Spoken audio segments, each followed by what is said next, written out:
સ્નાયુઓ અને કંકાલ તંત્રની અનિયમિતતા, disorder of muscular and skeletal system, myasthenia gravis આ સ્વરોગ પ્રતિકારકતા અનિયમિતતા છે જે ચેતાસ્નાયુઓને અસર કરે છે, ચેતાસ્નાયુ સંધાનને અસર કરે છે, જેને લીધે થાક, નબળાઈ અને કંકાલ સ્નાયુનો પક્ષાઘાત થાય છે, એટલે કે સ્નાયુઓ નબળા થવા લાગે છે.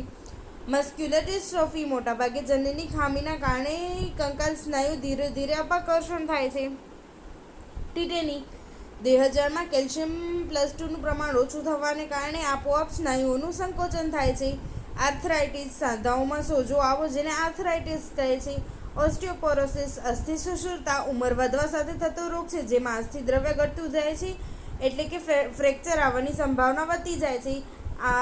તેમાં ઇસ્ટ્રોજનનું ઘટતું પ્રમાણ તેનું મુખ્ય કારણ છે. ગાઉટ, સંધિવા, યુરિક એસિડના સ્ફટિકો જમા થવાને કારણે સાંધાઓમાં સોજો આવે છે. Thank you. આ ડિસઓર્ડર હતા સ્કેલેટલ સિસ્ટમના. Thank you.